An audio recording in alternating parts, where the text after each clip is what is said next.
Abra sua Bíblia no capítulo 31, Provérbios 31, versículo 10, indo até o 31.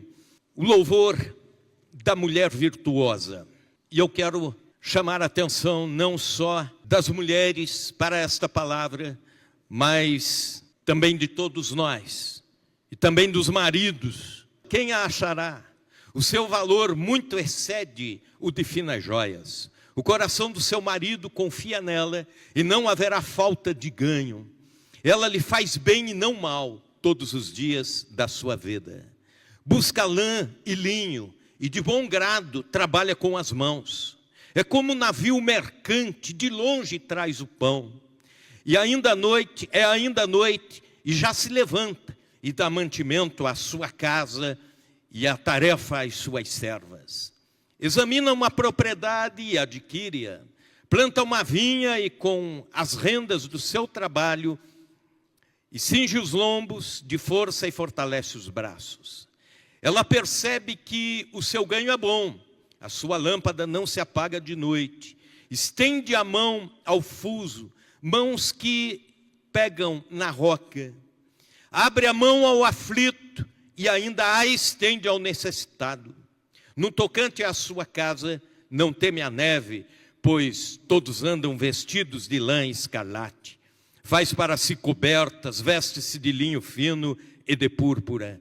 Seu marido é estimado entre os juízes, quando se assenta com os anciãos da terra.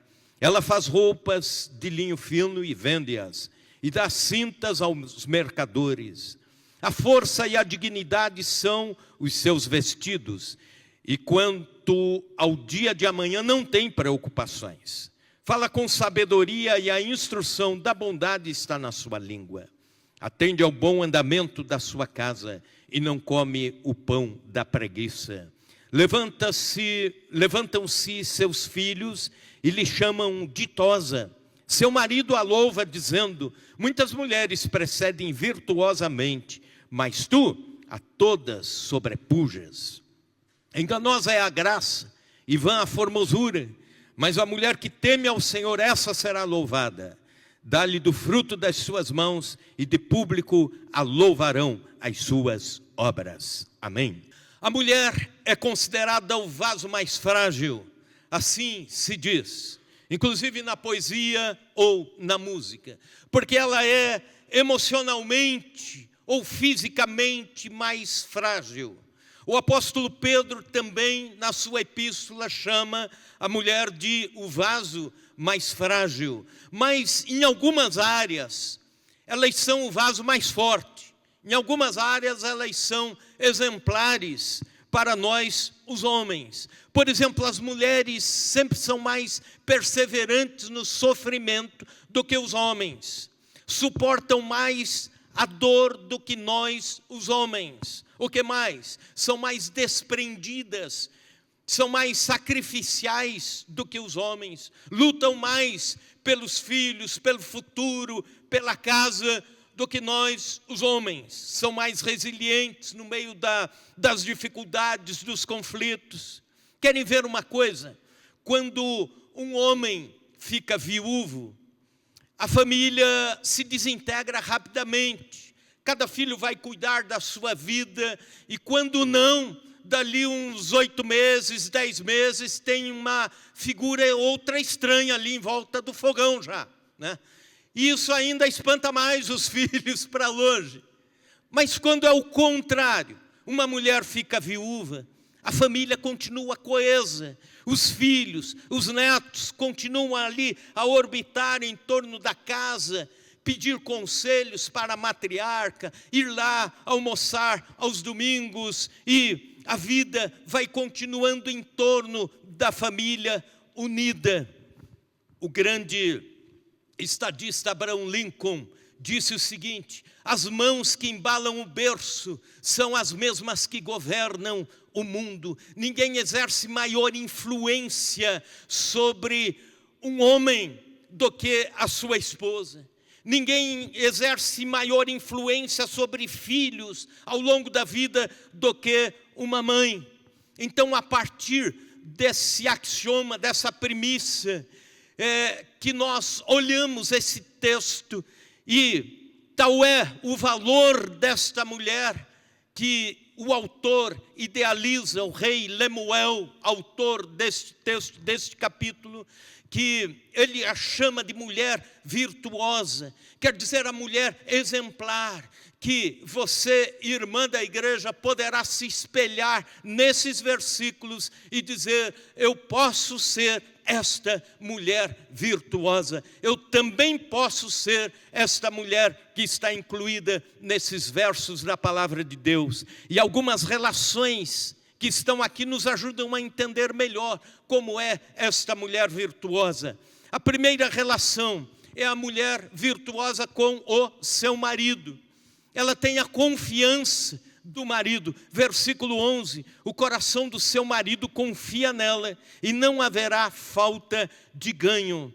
Não há casamento seguro se não houver confiança. Confiança conjugal, confiança na fidelidade de ambos. E principalmente agora, nos dias em que vivemos, em que prontamente as telenovelas e também as mídias diversas praticamente zombam da unidade familiar, da solidez da família, da pureza no casamento. Nossa geração tem desaprendido a viver a paciência dentro do lar, dentro do casamento.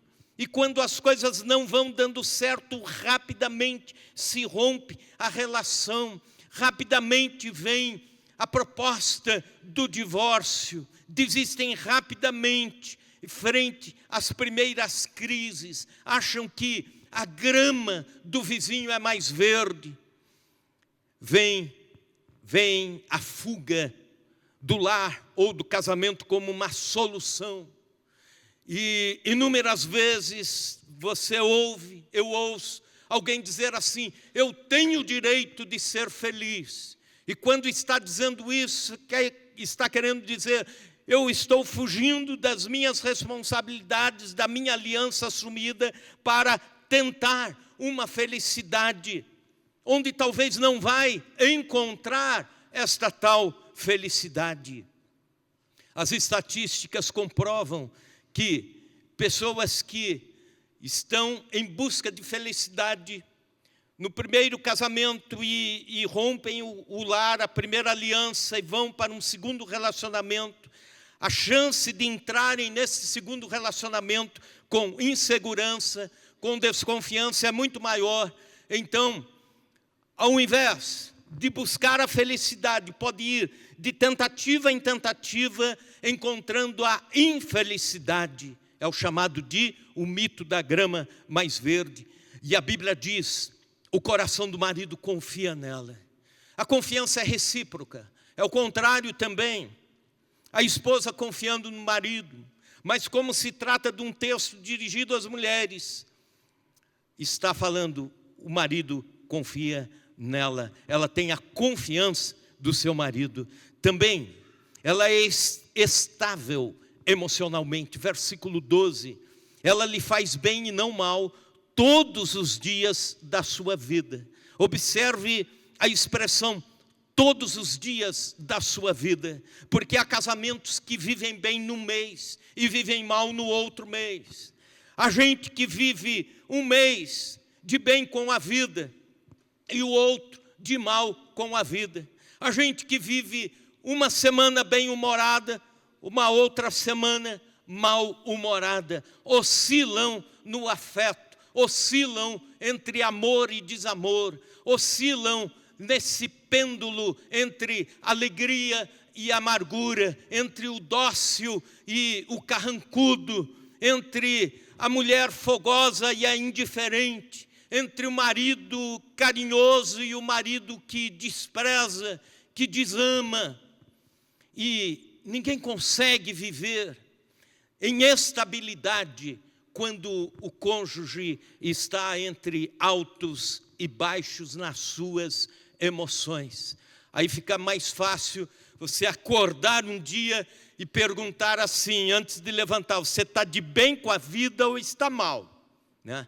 Porque depende da resposta, você já sabe que naquele dia você já tem que ficar mais quieto, naquele dia você tem que ficar medindo as palavras, se cuidando. A mulher virtuosa é constante em produzir boas emoções dentro do lar. O lar vira um ambiente gostoso, pode ser um lar simples, mas gostoso. Querem ver uma coisa? Ela vai levar os filhos na escola, ela vai, luta pelos filhos lá, e se a diretora chama, é a esposa que está lutando pelos filhos. Precisa do mercado, é a esposa que vai ao mercado, e não esquece de nada. Se é o homem que vai ao mercado, ele tem que voltar umas 2, 3 vezes, porque cada vez esquece uma bendita coisa da lista, e olha, e vê, agora tem tudo aqui dentro do carrinho, mas não tem, esqueceu, né? E aí tem que voltar. E a mulher não, ela consegue manter tudo mentalmente organizado. Ela lava roupa, ela deixa a casa cheirosa, ela lava a louça, ela trabalha fora ainda e consegue deixar a casa toda organizada, cheirosa, em ordem. E se alguém na família fica doente, quem acode é a mãe. Quem acode é a esposa, que vai lá, que vai na farmácia, que vai na vizinha mais experiente pegar uma receita. Olha a receita aqui para tosse, para gripe, etc. Às vezes a criança está indo mal na escola, enquanto o marido está lá assistindo o jogo. A esposa está fazendo tarefa com o filho de matemática, está ali lutando. E aí quando a criança vai bem, aí chamam os pais, o pai fica todo orgulhoso. Mas não é você, pai, que fez isso. Você estava assistindo o jogo, né? É a mãe que fez. É a mãe que lutou pela intelectualidade da criança. E aí, quando você, marido, sai de manhã cedinho, a casa está cheirando café. Quando volta do trabalho, a casa já está cheirando janta. E esse cheiro faz bem para as emoções, porque tem uma mulher lá na sua casa. Então você tem que dar graças a Deus, marido, tem que levantar assim as 2 mãos para o céu e os 2 pés para agradecer a Deus pela esposa que você tem dentro de casa. É a mulher virtuosa. Ela potencializa também a vida do seu esposo. Veja comigo o versículo 23. Seu marido é estimado entre os juízes, quando se assenta com os anciãos da terra. Em outras palavras, ela ajuda de alguma forma o seu marido a ser mais honrado socialmente, mais respeitado entre as autoridades. Dizem que por trás de um grande homem existe uma grande mulher. Mas isso não é verdade. Nós sabemos que ao lado de um grande homem existe uma grande mulher. Ao lado. Isso sim é uma verdade. A mulher virtuosa potencializa as virtudes do seu esposo também. É comprovado que o marido que sai para trabalhar, depois de uma noite ruim de discussões, a chance de ele ter no dia seguinte, depende do tipo de trabalho que ele tiver, a chance aumenta num grande percentual dele ter um acidente de trabalho. Isso é comprovado. Por exemplo, algumas empresas no RH já perguntam, logo quando há a admissão, o processo, dão um jeito de saber como que está o seu relacionamento, como que está lá em casa, como estão as coisas lá em casa. Porque depende de como estiver lá, vai prejudicar aqui, a vida profissional. Mas o texto está dizendo que a mulher virtuosa faz com que o marido se destaque na sociedade, entre os juízes, entre os anciãos da terra. Também é comprovado que atitudes de descaso, desprezo, de frieza, de mau humor, de silêncio do marido prejudicam a esposa em muitas áreas.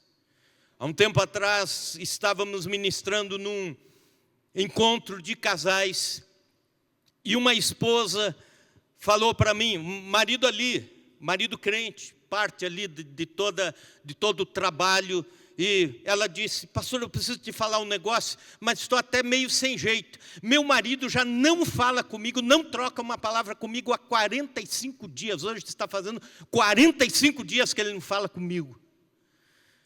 E aí eu perguntei, mas como que vocês fazem? Aí é que a gente tem um menininho de 8 anos de idade. Então, quando eu preciso de alguma coisa, eu digo para ele, ó, vai lá para o teu pai e fala para ele deixar o dinheiro do mercado em cima da mesa. Ó, fala para tua mãe que tá... E vira o menininho, o leva e traz, porque eles não se falam há 45 dias.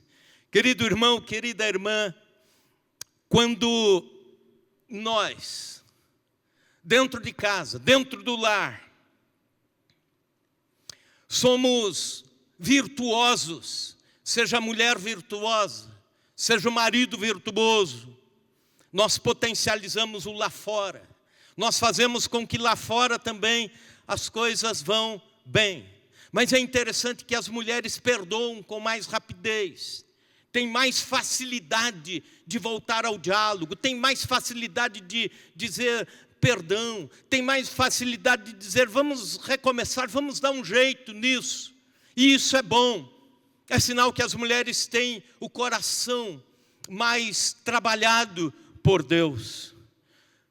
Há um curso chamado Negócios à Luz da Bíblia, e chega num capítulo quando fala da importância do cônjuge dentro da estrutura de trabalho de um empresário ou de um executivo.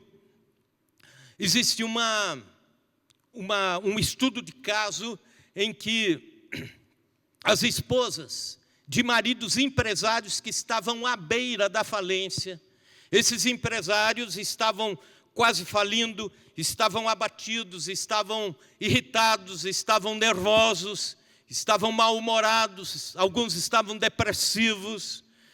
E aí então, essas mulheres receberam uma orientação, mas elas não falaram para os maridos o que iria acontecer. Elas apenas receberam a orientação e foram em busca de pôr em prática. Então, elas prepararam uma noite especial, cada uma para o seu marido.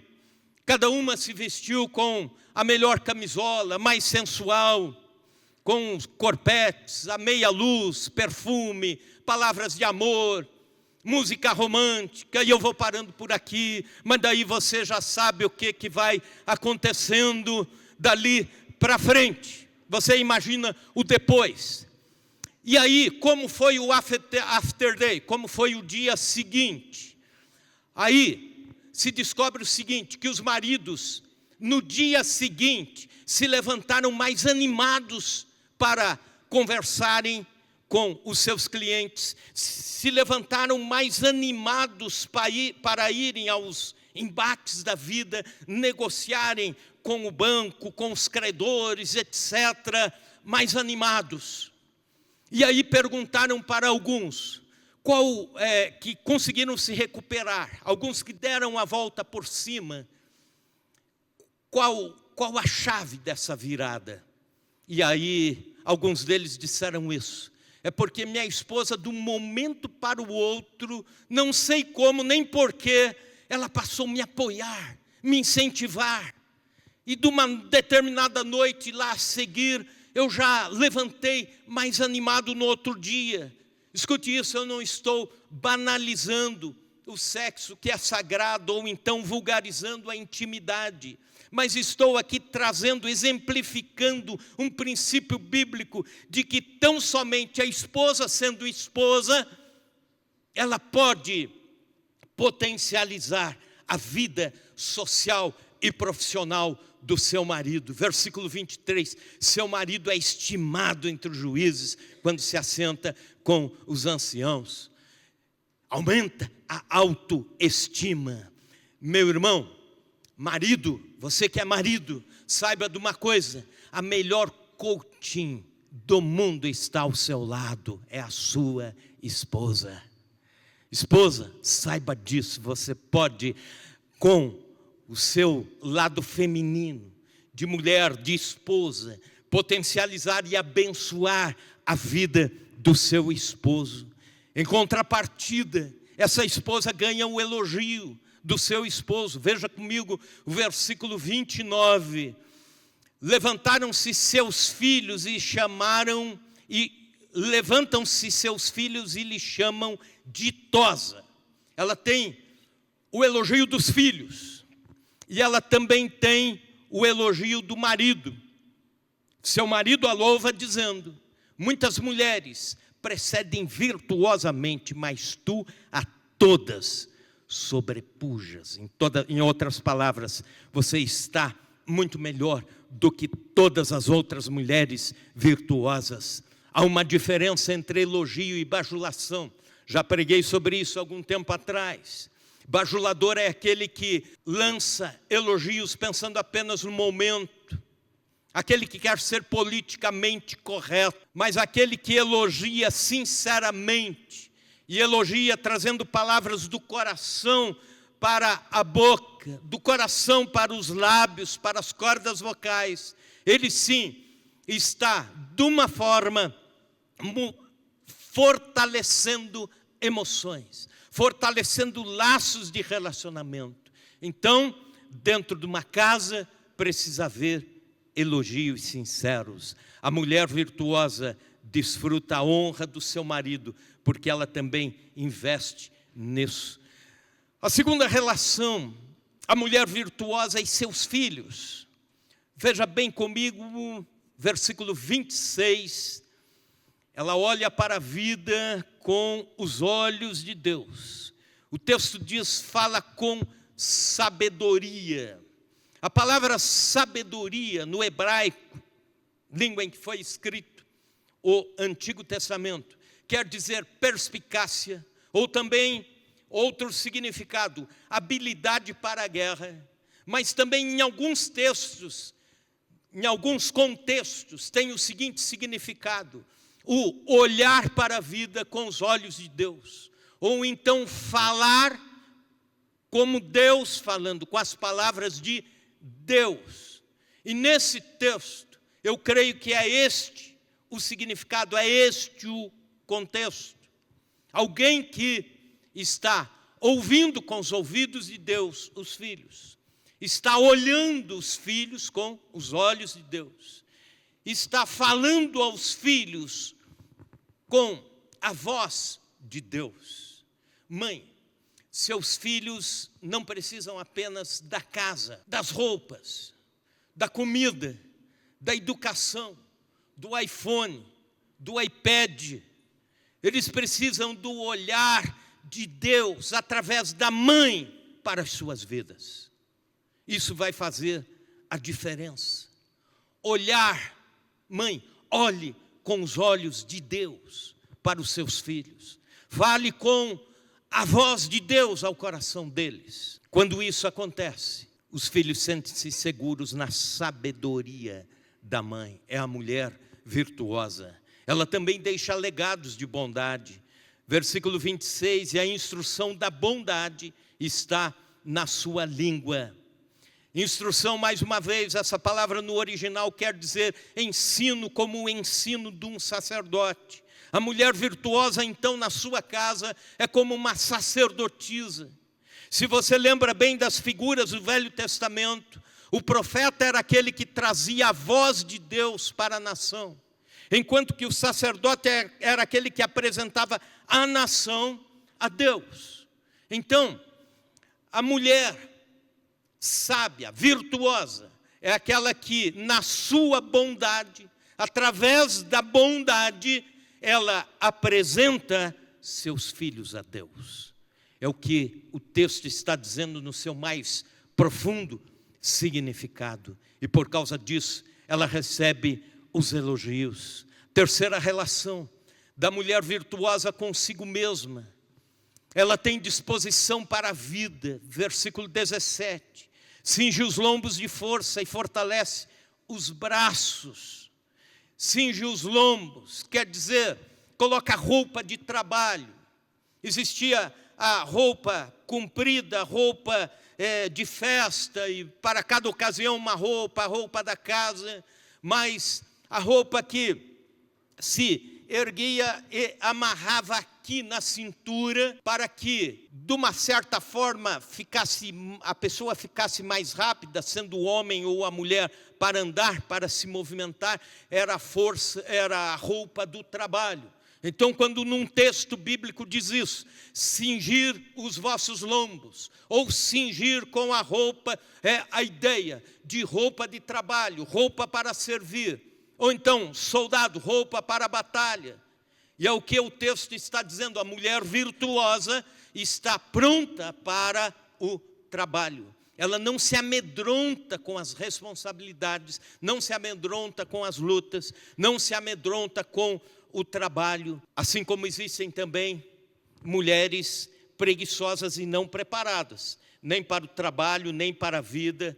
Moças de 19, 20 anos, que não sabem passar uma roupa, que não sabem fazer uma comida, que não arrumam o quarto, que não ajudam a mãe, não estão preparadas para o casamento. Mas pior que isso, não estão preparadas para a vida. Ao contrário, o texto diz que a mulher virtuosa é aquela que é corajosa para a vida. Ela tem iniciativa, tem disposição, tem espírito de luta. O IBGE aponta que as mulheres brasileiras estão mais ou menos assim no mercado de trabalho. Hoje já tem, em proporção, mais mulheres preparadas intelectualmente, academicamente para o mercado de trabalho do que os homens. Então, existem mais mulheres com curso superior do que homens. 50% das mulheres economicamente ativas, 54% trabalham, estão trabalhando, apesar de que recebem em média 21% a menos do que os homens que fazem as mesmas funções, o que é uma injustiça. Mas a mulher virtuosa tem disposição para a vida. Veja no versículo 13 o que o texto diz: buscar lã e linho, e de bom grado trabalha com as mãos, isto é, trabalha animada, trabalha não reclamando, de bom grado. Versículo 14, é visionária, é como um navio mercante, de longe traz o seu pão, é visionária. Versículo 15, acorda cedo, é ainda noite, e já se levanta, e dá mantimento à sua casa, e tarefa às suas servas. Ela também negocia. Versículo 16, a primeira parte, examina uma propriedade e vai e adquire-a. Sabe negociar. Versículo 16, a segunda parte, ela reinveste. Se ela ganha alguma coisa, ela não vai gastando rapidamente. Já viram aquela pessoa que tudo que ganha, gasta? E às vezes ganha bastante e gasta tudo. Ganha muito e gasta muito. Aí você fica olhando e dizendo, mas como que tinha tanto, estava tão bem, mas entra por um... É igual o profeta Ageu diz, saquitel furado, né? Entra o salário, o rendimento do empreendimento e tal, os lucros por aqui, mas sai por aqui, vai embora, né? E a mulher virtuosa não é assim, ela reinveste. Veja comigo o versículo 16, planta uma vinha e com as rendas do seu trabalho, ou melhor, versículo 16, examine uma propriedade e adquire-a. Planta uma vinha com as rendas do seu trabalho. Isto é, ela trabalha e ainda planta para depois potencializar aquilo que um dia ganhou no trabalho e reinvestiu. Ela também, versículos 18 e 19, trabalha em casa. Até agora a gente viu essa mulher trabalhando fora, mas veja o que o versículo diz. Ela percebe que o seu ganho é bom. A sua lâmpada não se apaga de noite. Estende as mãos ao fuso. Mãos que pegam na roca, isto é, na tecelagem. Enquanto o marido está dormindo, ela está trabalhando, ela está tecendo a roupa para os filhos, para uma família. E agora veja o versículo 24. Ela trabalha tão bem e se anima com o que está fazendo dentro de casa, que ela faz roupas de linho fino e vende-as e dá cintas aos mercadores. Ela se anima tanto com as roupas que está fazendo para a família, que ela diz, isso aqui ainda vai dar mais um lucro para minha casa. Essa é mulher virtuosa. Eu, falando sobre isso, me lembrei de um homem que li a respeito dele. Ele vivia reclamando que a sua esposa fazia pouco. A esposa faz pouco, apesar de ter muito tempo. Ela faz o que qualquer mulher faria dentro de casa, cuidar dos filhos, das coisas de casa e pronto. Mas aí, um dia a mulher precisou ficar meia semana fora, por causa do seu trabalho. E disse para o homem, agora você cuida da casa. Ele disse, tranquilo, faço isso com uma mão para trás, tranquilo. Mas depois ele foi anotando tudo o que ele ia fazendo. Olha só o que deu essa lista. Abri a porta para as crianças 106 vezes. Fechei a porta para as crianças 106 outras vezes. Amarrei o cadarço dos sapatos das crianças 16 vezes. Dei biscoito para as crianças 28 vezes. Disse não para o menino de 2 anos 94 vezes. Acabou-se a minha paciência 45 vezes. Preparei pão com geleia 11 vezes. Segurei o bebê no colo 21 vezes. Atendi ao telefone 17 vezes. Caminhei atrás das crianças dentro de casa uns 4 quilômetros. E ainda faltou relatar muitas outras coisas que eu não tive tempo para anotar. E aí alguém diz, mas a mulher não trabalha. Trabalha, ela é virtuosa, ela faz, ela se vira, ela é corajosa para a vida. Ela também tem bom gosto. Veja bem o versículo 22, falando ainda da relação dela com ela mesma. Faz para si cobertas, veste-se de linho fino e de púrpura. Seu marido é estimado entre os juízes, isso já lemos. Mas ela é top na moda. É importante dizer que bom gosto não necessariamente significa riqueza.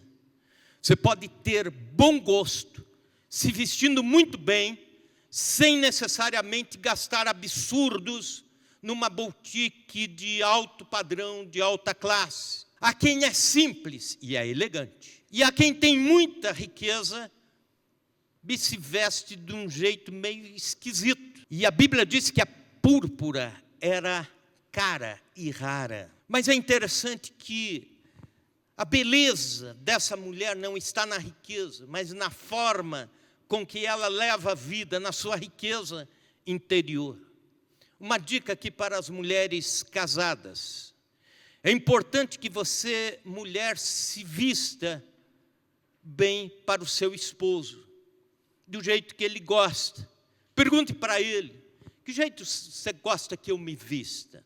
É uma pergunta simples, e ele vai dizer, e isso é importante para o seu esposo. E tem mulheres que nunca fazem isso. Grande parte da atração do esposo pela esposa tem a ver com o que ela veste. Imagine a seguinte cena. A mulher e o homem estão se preparando para ir a um casamento, que foram convidados. E aí o homem se veste com rapidez, não é mesmo? A gente toma banho com 5 minutos, e com mais 5 minutos a gente já fez a barba, escovou os dentes e já está arrumado, pronto para o casamento. Exceto alguns que ficam se enrolando com um nó de gravata e não sabe dar nó de gravata, liga para o pastor. Pastor, você sabe dar nó? Me acode, né? Tem gente que faz isso. Mas, caso contrário, 10 minutos está pronto. Agora a mulher não. Ela faz a maquiagem 1 hora. Cabelo, 3 horas. Para vestir, colocar o salto, meia hora. Depois mais meia hora para pôr o brinco, braçalete, colar, escolher o que vai colocar, o que vai combinar com o que.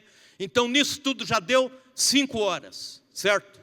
Então, 5 horas para se arrumar para um casamento.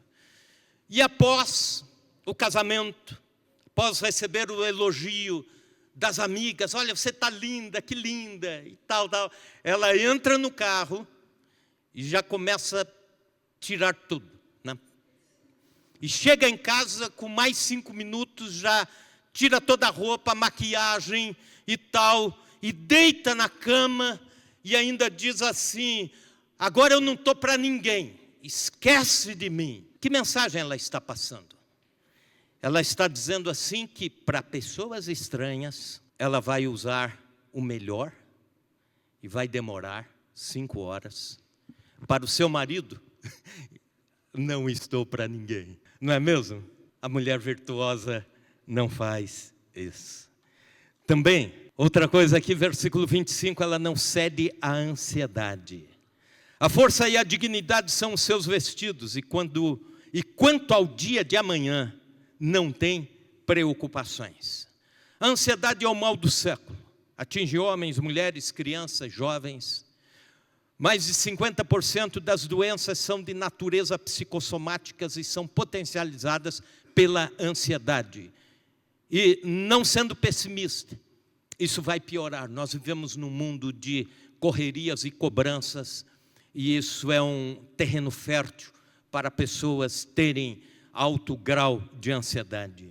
A ansiedade potencializa outras enfermidades. 70% dos males que deixam pessoas ansiosas nunca acontecerão, mas alimenta sua falta de fé. Preguei sobre isso domingo passado. Mas a mulher virtuosa não tem ansiedade. O que o texto diz? Que quanto ao dia de amanhã, ela não tem preocupações. Não tem preocupações por causa das dívidas. Ela anima o esposo dizendo: vai lá, eu estou orando por você.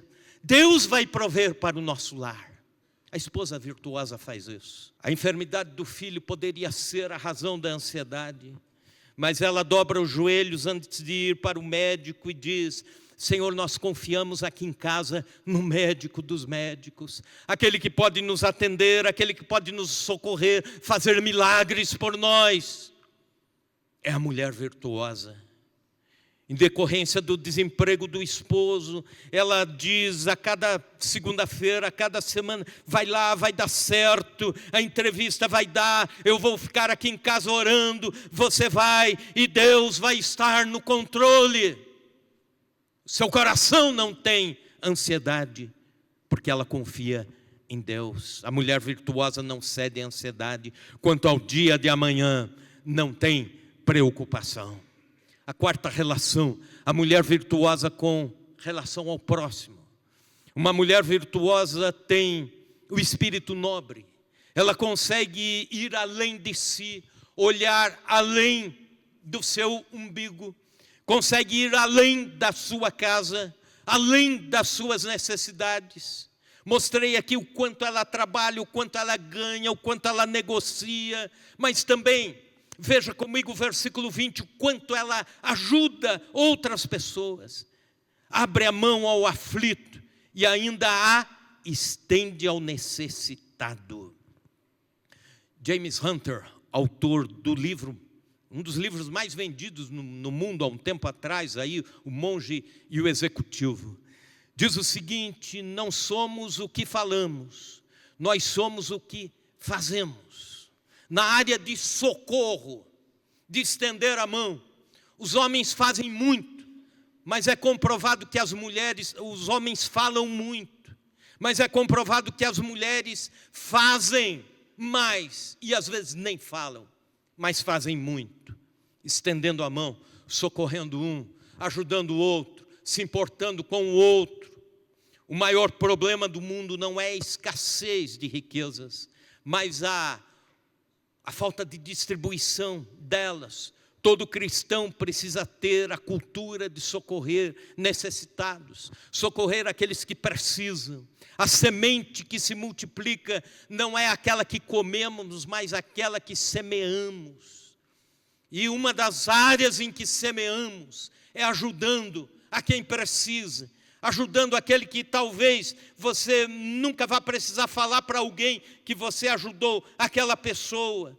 E aquela pessoa vai ter um coração tão grato que o dia que ela ver outra pessoa precisando de ajuda, ela também vai ajudar. E isso vai formando uma corrente, uma sequência, um ciclo de bondade. A mulher virtuosa estende a mão para socorrer. As mulheres são mais sensíveis à dor e ao sofrimento do próximo. A mulher virtuosa tem o coração aberto para dar. Concluindo, essa é a mulher virtuosa. É essa mulher que Deus chama você, irmã, para ser. Você jovem, para ser. Irmã, adolescente, para ser essa mulher. E o reino de Deus se forma com essas mulheres virtuosas como parte maravilhosa do reino do Senhor na face da terra. Anos de 1700, um pastor anglicano chamado Samuel Wesley, casado com uma mulher muito crente, muito piedosa, chamada Susana, a Susana Wesley. Tiveram juntos 19 filhos. Não tinha televisão naquela época. Eu sei que você pensou isso. 19 filhos. E conta a história que Susana Wesley separava semanalmente tempo qualitativo para cada um dos filhos. E outra coisa, era muito difícil a escola naquele tempo. Ela alfabetizou e ensinou todos os 19 em casa. E ainda cuidava da casa. E ainda ajudava o esposo no seu ministério. Algumas décadas se foram. A Inglaterra estava num problema econômico social muito forte. E havia a tendência da Inglaterra a entrar numa revolução tão sangrenta ou até pior do que a da França, que por aquele tempo tinha vivido a Revolução Francesa. As classes revoltadas se preparando para o start de uma guerra civil na Inglaterra. E 2 moços, um cantava, outro pregava.